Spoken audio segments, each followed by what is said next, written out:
All right, so I just wanted to make a little update video number 2 on the 90mm HSD F16 conversion. So what's been done since last time is now I've used some 3mm Depron, and I have created a bottom plate as well as a front housing or cover for the nose wheel here. So you can see I was using a tester's paint, and it's kind of, you know, certain areas where the spackling was done, it's not holding that higher gloss. But I'm going to be covering the whole thing with Minwax polyacrylic gloss. So hopefully that'll kind of even everything out. Still got work to do in terms of, you know, redoing these detail lines. You can see they got a little messed up. They were messed up from the start. So I'm going to have to kind of redo them.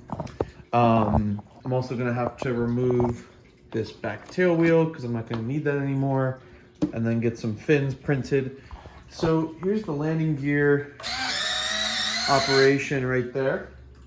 Got our steerable nose wheel, and so here's the steering mechanism. There's a long linkage right there, and that's how I'm able to turn.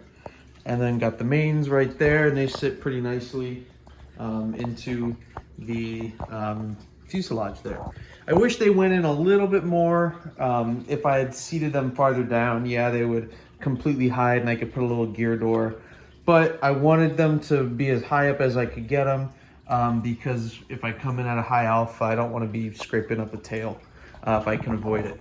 So let's go gear up. And then there's gear up right there. So yeah, it works pretty well. It's smooth, you know, not too much going on with it. So I think, you know, and overall the profile is still pretty sleek. So it's, you know, it's really good looking. I'm really happy with how it's coming out.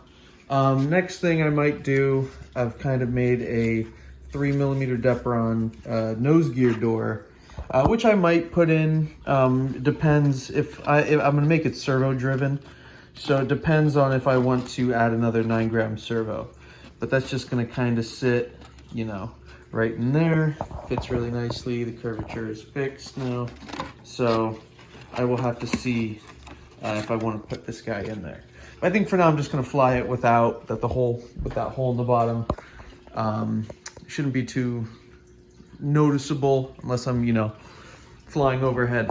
So that's where it's at right now. Just kind of doing, now that everything is, you know, the jet's been flown, it's proven, I'm kind of also going through and just taking care of all these blemishes that were, you know, there. I'm going to try and get it looking pretty good again, actually. I crunched up the nose slightly on a, when I was testing this thing by just having 2 wheels embedded halfway into the fuselage, tried to take off, but there was no air under the wings because it was so low to the ground, and it just went straight into some bushes. So I'm gonna have to take care of this nose, but it's not too bad, fortunately. Touch up paint, a little sanding, and we'll be good to go.